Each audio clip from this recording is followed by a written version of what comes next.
think one of the most exciting things that's happened in nursing education, medical education, and other health professions has been this team-based movement.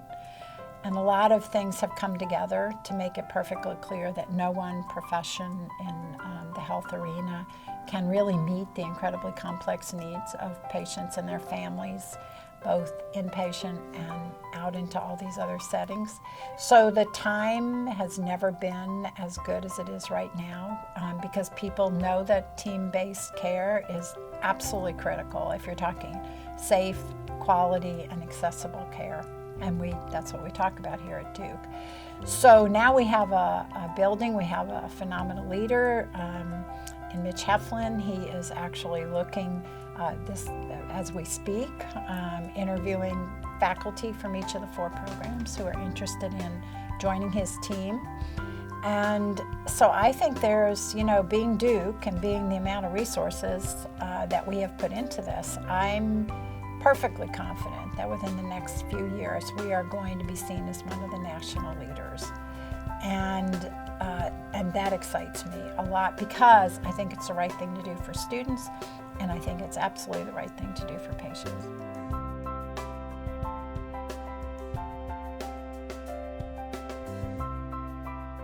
Oh, I think it just means so much. I think the new standardized patient clinic that is actually in the expansion of the simulation center will mean that we can truly do more interprofessional activities. We can train our master's students or advanced practice nursing students using actual simulated and ambulatory care environments.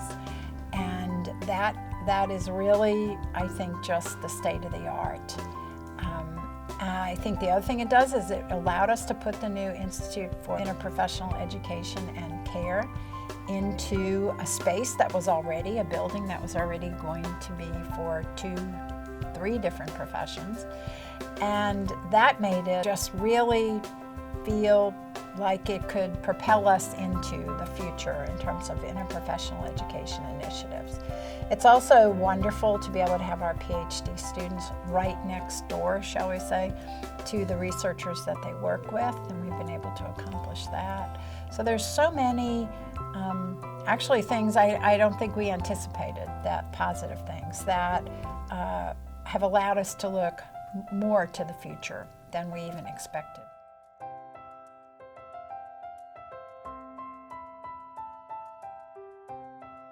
Well, I'd say it's all Duke. Actually, I just had a chance this morning to visit the new Alumni Center for the Dean's meeting. And the one thing I've always admired about construction at Duke is how they always tie in the chapel features. No matter what the building is, but especially our building, those arches, to me personally, the arches signify serenity and a safe space, and that's what we're always looking to provide our students in these very high-stress education programs. But I think there's also been a lot of attention paid to the green spaces and to the walkways so that things flow from one space to the other. And so I think all of that put together makes it a very warm, welcoming, inclusive, and bright space that I think we can all be proud of.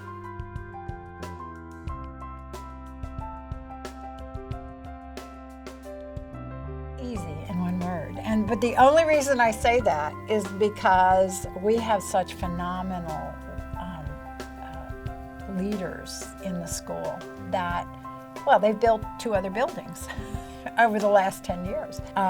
Dave Barasox and Tina Leitner and Anika Rhodes, they've done this before and done it recently. We also have tremendous support from Duke Health, Monty Brown in the architect's office, and when you have that kind of, the construction, as you remember, the construction team that we worked with were just first class and very concerned about safety, et cetera. And the leadership of the other programs, the physical therapy program, the Department of Orthopedics, which is now housed in the 5th floor, all incredibly collegial individuals to work with.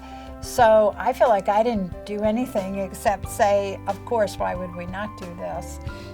But that's because the experts were here and made sure that everything was anticipated. And if something hadn't been anticipated, they got everyone together to problem solve. Okay, what should we do next with this? And that's what makes it easy.